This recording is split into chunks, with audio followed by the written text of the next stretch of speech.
Now, thousands of protesters have rallied for a second successive day outside the headquarters of the Sudanese army in the capital, Khartoum, urging the country's military to back the demands for President Omar al-Bashir to resign. Chanting, "Sudan is rising, the army is rising," crowds marched on Sunday outside the complex, which also houses Bashir's official residence and the defense ministry. Sudanese police fired tear gas at the demonstrators in a bid to disperse the protest. AFP news agency reported that, citing a witness at the scene. Now, the protest movement began as a reaction to a government decision to triple the price of bread in December, but it has since escalated into growing demands for Bashir's departure after 3 decades in office. Of course, as you can see on the screen, it's kind of crazy. And of course, I'm joined by Tom Rhodes, who's a media consultant, and Faisal Saad, a freelance journalist also, who will be taking us now through this conversation. And for the first time, who saw it coming, guys? Like, that was surprising. Sudan, of all the countries, they now want al-Bashir out. Bonafide. Actually, the regime is almost 30 years now. Sudanese go out for protest since 13 December 2018, and now almost 5 months. 4 months, eh? 5 months. 5 months, eh? Yeah. Most of the capital cities of Sudan are going out and banned the NCP, National Congress Party, offices. But the government, up to now, refused to listen to the people voice. Start tortured, arrested more than 2,500 persons, activists, politicians, and killing more than 60 persons up to now. Yeah. Okay, very unfortunate. At some point, Bashir declared a state of emergency in the country. And this was due to the demands of the people, whereby, of course, as we saw earlier, the common commodities at home were not readily available or very expensive. And I think it was ripe, the country was ripe for some sort of a reaction. Now, what do you think could be the end result? Is it time up for al-Bashir? I think so, and frankly, I hope so. Just to correct you slightly, if you don't mind, sure, this is actually the 4th day. The 4th day. We see the 2nd day actually. Yeah, it's actually the 4th day. The Sudanese people are sitting outside the president's house, the headquarters of the army, the house of the defense minister. This is unprecedented in Sudan's protest history. So the feeling on the ground, and people that we speak to in Sudan are saying that, this is the time, this is the moment that things are going to change. Yeah. All right. Yeah. Now, any uprising that comes always comes with a cost. Of course, so far, more than 60 lives have been lost. Now, transition also comes with so many economical breakdowns. Now, are we seeing a country that has been stable for quite some time, maybe that will dwindle in terms of the economic, in terms of how strong they'll be at the end of the day, just in the name of now checking that leader from power? The life is terrible now in Sudan. Economic is totally collapsed. Some of the bank shut down. Most of the shops also are closed in Khartoum. People now, they don't have even water and food for day. Everything is very, very, very, very expensive. This is why even the youngest, they are on the road against the government. And I think because of corruption, war in 3 areas in Sudan since 2011, all our economic is going for killing our people in Sudan. All right. Now, when you go back to even the issue of ICC wanting Omar al-Bashir some time back, when he was visiting some East African countries, his order of arrest were actually put out here. Anyone who can actually arrest him can forward him up to the ICC. Now, from that, of course, we also saw the independence of South Sudan. Now, do you think all those things coming together in al-Bashir's mind, wherever he's seated right now, that it's too much to bear? Because already, as someone he's been to Kenya before, he's been to many East African countries, but what is your opinion or now the end result? Because at the same time, when he leaves power, do you feel like now the ICC will now start following him up? Because sometimes, you know, when someone leaves power, that's when it's kind of become very thick for you. Yeah, I mean, and this is one of the key challenges. You know, Bashir in many ways is actually between a rock and a hard place. Big time. You know, there are divisions within the ruling party, the National Congress Party. So he's facing problems not only from his people, but even within his own party. Okay. But then, of course, there's the ICC. And if he leaves office, it makes him vulnerable to these charges. And I think this is one big reason why he's sitting tight, despite the fact he's got maybe 500,000 or even 1 million people now sitting outside his door demanding him to leave. Okay. You know, it could go either way. I think what may happen is that sort of supporters of Bashir, both within the military and in the ruling party, will try and find him an easy exit so that he can escape the ICC. And you know, we've seen it throughout his time in power, and since the indictment in 2009 for crimes against humanity in Darfur, Bashir has traveled without any fear. Absolutely. I mean, you know, the ICC has proven itself to be a toothless dog. So you know, we wonder if how much concern he really should have, but it is definitely a factor. Okay. Now the military angle. As much as more than 1,000 people outside the palace, the presidential palace. Now, the military angle, do you think there'll be some sort of help here? Because now, as much as the public is crying foul, do you think now the military will come and kind of be balanced here? Or maybe they have been infiltrated in this case? What do you think about the military? They are really supporting the protesters. Okay, wow. Okay. They are saving them against NCP militias. So when we say 60 people have died, so who has killed 60? Actually, the 60 people who are died within these 4 days, they were dead by the militias of NCP, shooting. All right. And they are fight with SAF inside the ground. They trying to attack the strikers, but the SAF refuse, and they shout the protesters. One of the dead is from the Sudan militias, Sudan military force. Yeah, they killed the militias of NCP. They killed a military officer. Yeah. So is there looming trouble between now the military and the rebels? Because now when you kill a military officer, you know the retaliation can be very, very actually serious. And this is what is going on now. Yeah, even before I entered the studio, I heard there is a shooting between the militias and the SAF. Yeah. So Tom, what the militias are gotten rid of, that's open, is it? What the militias gotten rid of, that's it. Well, that's a very difficult thing to do. Yeah. Just one point of clarification. You know, we think it may be 60 or even more than 60 people who have died. And this is since the protest began on the 19th of December, through that period. Not in these last 3 days. Not in these last few days. No, so it's more than 60 days. We've had seven people killed. I think it might have. Yeah. Now, you know, just to give you some very quick background, you know, there's been a rift between the president and certain members of the army, of the SAF, Sudan Armed Forces. So in later years, he's relied more and more heavily on his own private militias. The biggest one you probably have heard of, the Janjaweed from Darfur, who have now been renamed the Rapid Support Forces.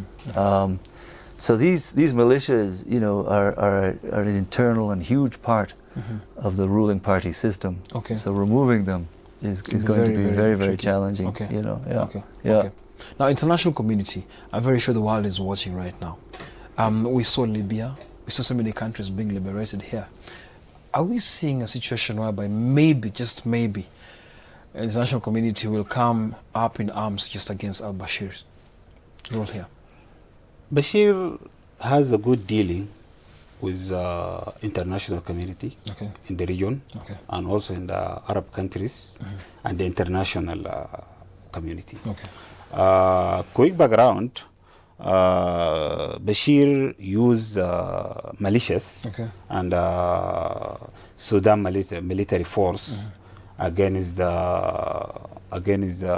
what is called that? The protesters? No, I don't need the protesters. Okay. Those people who passing the ocean to go to Europe.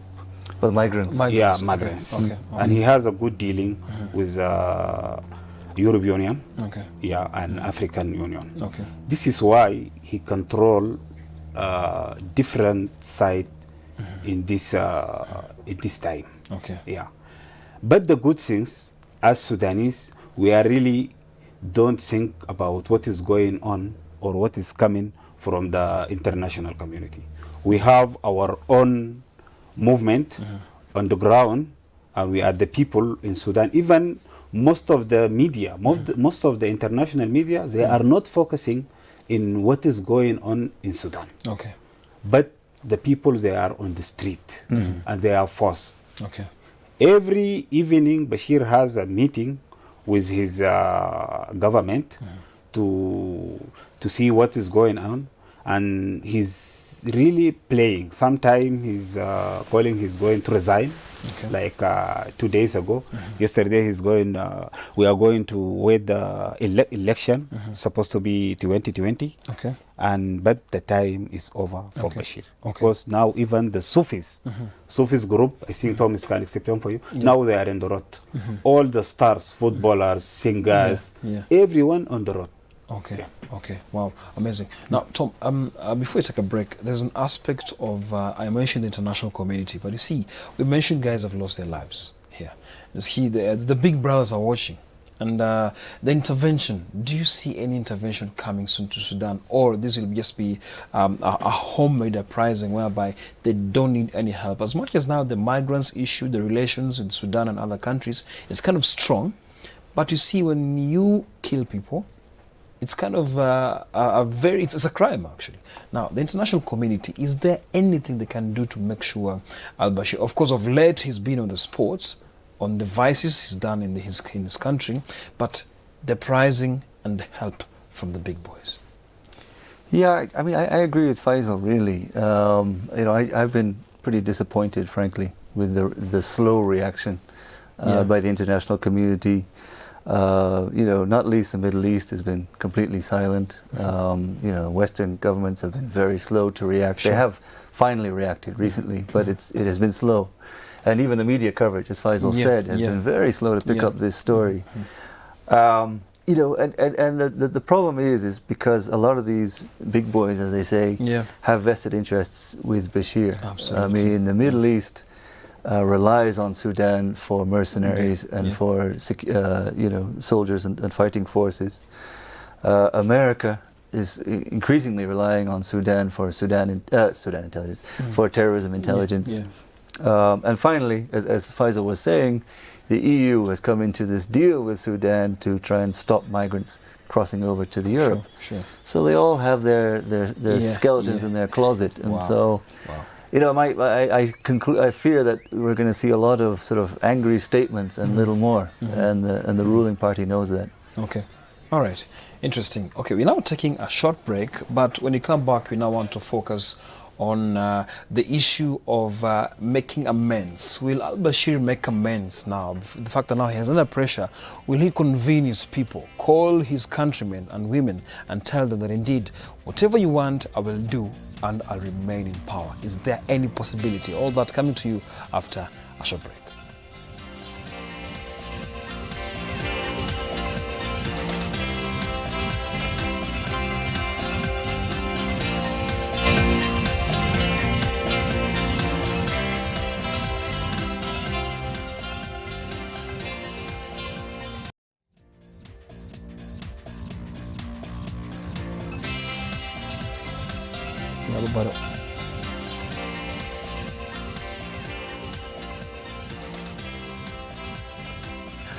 All right, welcome back to Morning Live. And trust me, the uprising in Sudan on its fourth day, will we see a situation where President Omar al-Bashir will try to make amends, trying to sugarcoat everything and promise the citizens of that country that indeed times will get better? Now, when you go back to a situation of economy and all those things concerning now sugarcoating, the bread, the products, goods in that country, very expensive. Now, if Omar decides to sit down with his people and promise them that indeed tomorrow is a good day, will you see this end? I don't see it. You know, we have to understand this guy has been in power for 30 years. Yeah, sure. And the people are... There's a famous movement before this protest started called Ana Taban, which means I'm tired. Yeah. And the people are tired. I don't think it's going to be very hard for him to sugarcoat this. The only strategy he might be able to use is to promise that he will step down in the 2020 elections. But I seriously doubt people will accept that, and indeed they've said that. They've said on Sunday that they're not going to leave until he steps down. Now, women are on the forefront. Not only women, but professionals. Every professional is on the forefront. It means even the sectors they're serving, they can see the loopholes. That's why they're out here crying foul.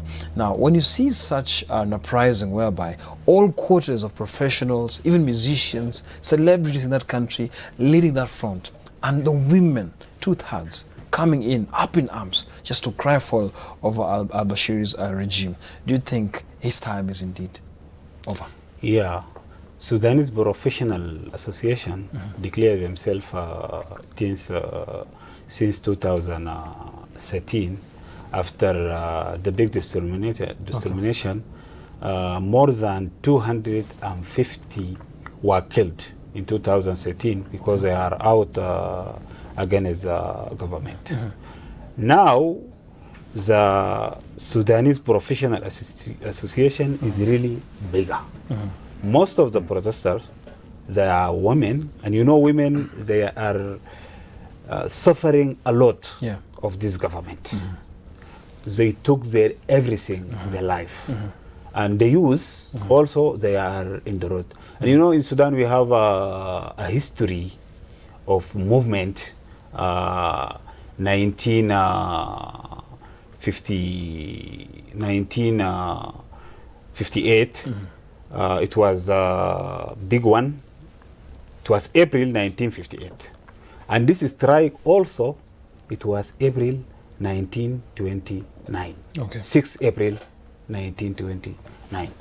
So, Bashir, he should listen to the people.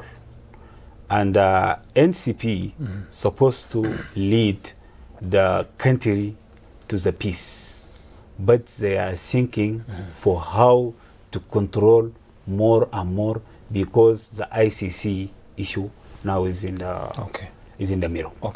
There's also fear that even journalists are being arrested. Now, journalists, that is Tahir al-Mardi from Al Jazeera, that is Ismail Adam and Maji al-Sadiq, are arrested. And it's unfortunate that when you try to disseminate information to the public, Jonas Madi, they were arrested. Now, when you try to release this information to the world, again, it's an issue.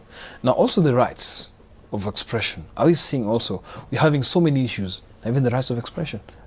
Absolutely. I mean, you just said it. I think we have 4 or 5, is it? 5 journalists, I believe.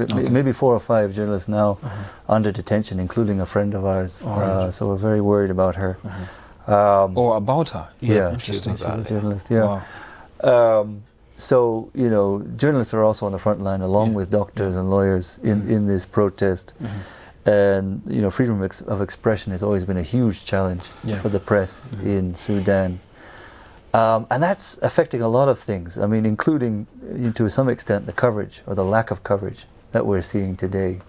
I mean, I just saw a report and talked to some friends who told me that the power has been cut off since Sunday.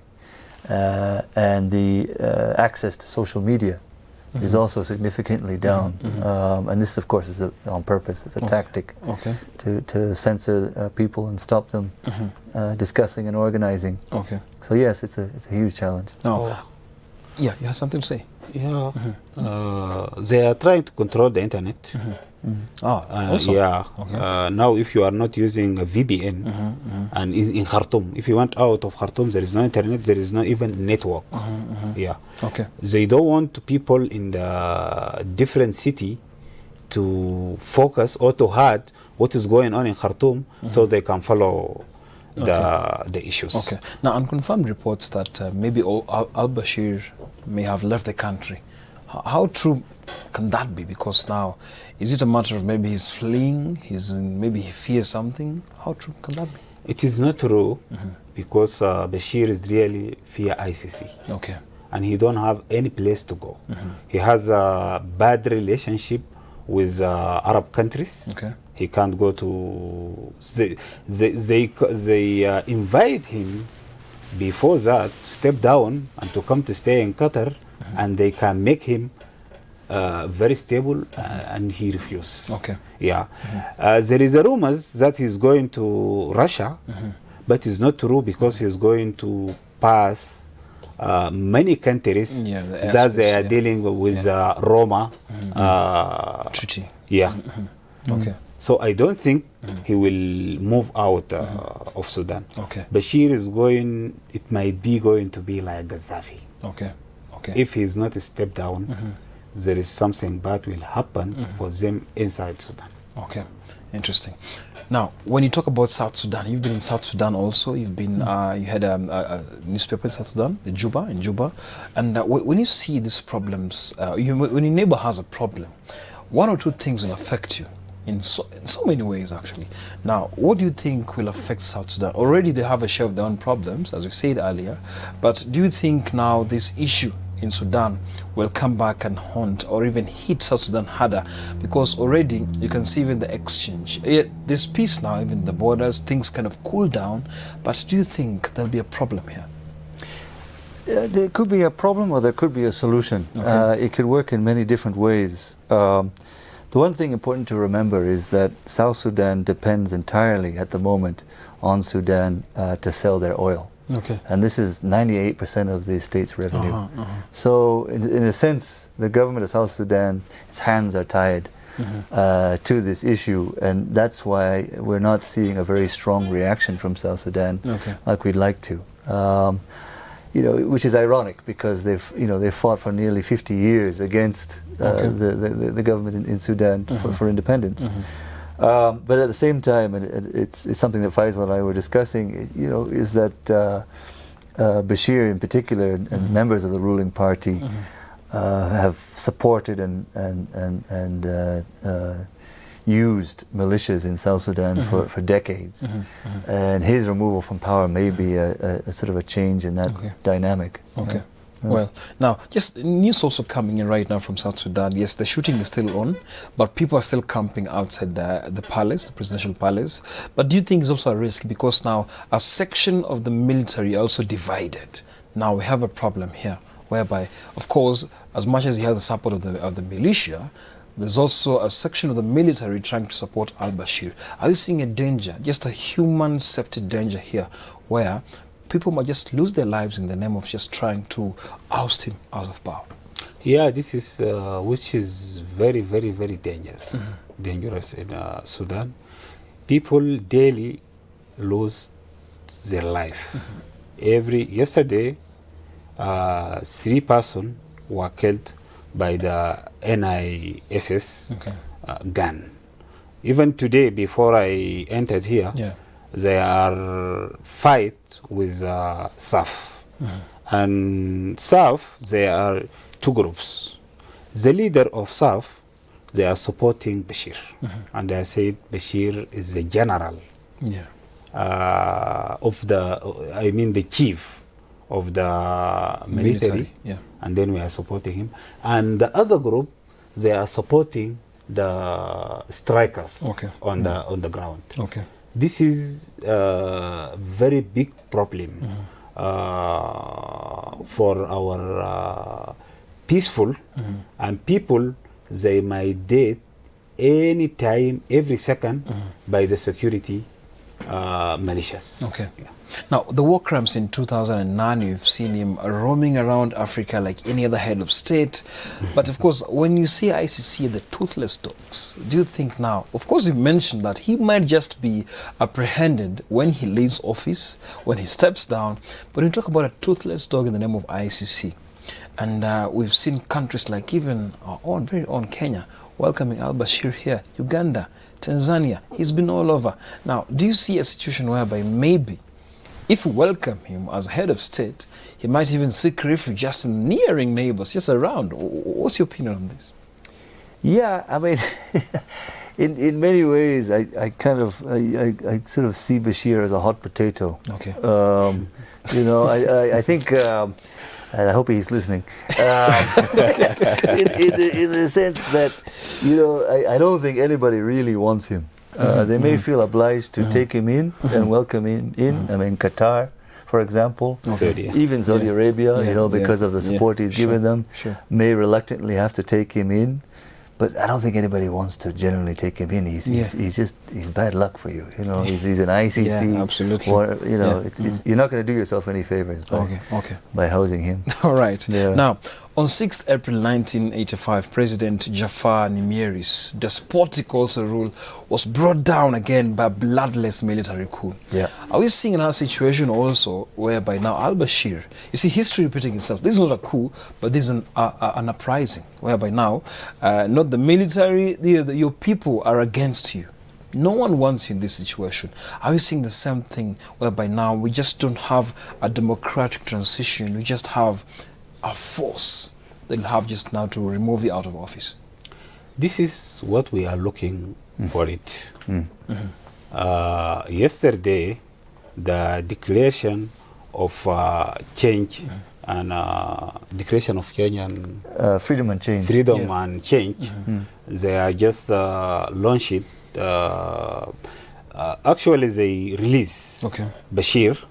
Just they are waiting him to resign officially. Okay. Because now the Bashir is not the president of the Sudanese people. So we are looking for resign. Resign. It will be by through the South. Okay. And they are mentioned the vice president and also his minister of defense to be the person who take the transition through the government and give the power for the people. Okay. But up to now, there is something seriously. Just they are monitoring. Okay.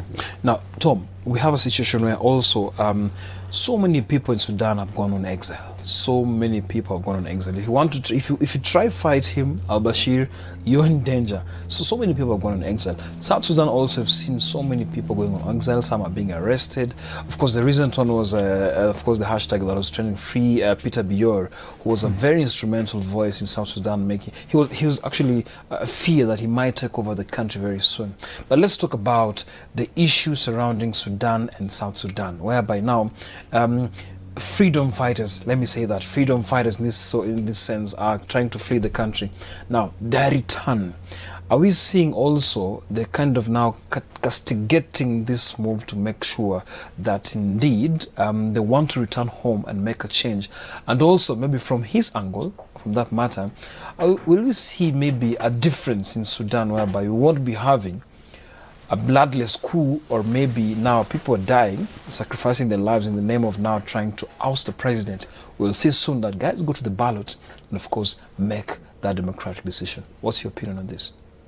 The democratic decision will come. Yeah. Okay. Do you think very soon there's light at the end of the tunnel, Tom? Because now when you see coups, uprising, are we seeing maybe one day that Sudan will get that, what it needs? I hope so. You know, what's promising here is that it's the movement who found the leadership, not the leadership who found the movement. In other words, this is really grassroots, and it's the will of the people. And we've never seen, like I've said, these kind of numbers and demonstrations before in Sudan. This is unprecedented. So that gives us hope. And I think that the Sudanese people are smart and have seen what happened during the Arab Spring. So they're a lot more determined to make sure that the transition is a genuine transition, not just simply a shifting of names and personalities. Okay. You know, the fact that they're calling for this kind of technocrat government to come in place as a demand is key. Yeah. Okay. I think the Arab Spring is different than what we are doing now. Okay. Yeah. Okay. The Arab Spring is led by the Muslim brothers. Okay. Yeah. But in Sudan, we had 30 years governed by Muslim brothers, and now we are against the Muslim brothers. This is why most of the Arab countries, we are sharing with them culture and many things, and we are in our neighboring area, but they are not serious with what's going on in Sudan, because the Muslim brothers, they are going to lose the governor in Sudan. So do you think the likes of Salah Ghosh, who's so loyal to now al-Bashir, will also maybe feel the pinch? Because now, when you saw Libya it started very interestingly, because the same thing what is happening right now. But by the time Gaddafi was actually being ousted, he was suffering also. It was a bad ending. Now, bloodshed, bad ending to the head of state. Now, the likes of Salah Ghosh, who are also loyal to al-Bashir, do you think, what's your opinion? Are they the people who will now kind of try to save his face, or maybe they'll be ousted together now from the NIS? Yeah.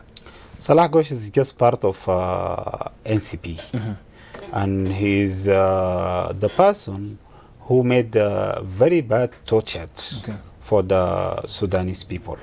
So no one can listen to Salah Ghosh. You know, we have even cold room. We have some people, they arrested them on the road and you can't find them at all. Sure. There is many people disappear like that. All the world hear about. Salah Ghosh is a very bad face for any Sudanese. So no one can trust them at all. No one can support him because he's going to renew what happened in these 30 years again. Your last sentiments, Tom? I'm glued to the laptop these days. I'm totally fascinated by what's happening in Sudan. Like I said, this is unprecedented. And so really the Sudanese people need our support. We need to be monitoring this. We need to be speaking out and finding ways to support them. You know what's happening right now is Sudanese are actually trying to get to the headquarters, the army headquarters where the protest is taking place, smuggling in water and food. And security forces are stopping cars and trying to take this from them. So look, if the Sudanese people have put so much effort into this change, I think now it's time for South Sudan and us regionally to also do the same. All right. Thank you very much, Tom, for coming. And of course, thank you very much, Faisal Saad, for coming also, for sharing your sentiments. Good job you're doing as a journalist. I know what happens on the ground. Good job you're doing. For the sake of Africa, please, let's continue the spirit. And thank you so much for coming. All right, we're now taking a short break. When you come back, you want to focus on the issue that has been trending for quite some time here in the country, #PayInterns. Now, should interns be paid or not? All that coming to you after a short break.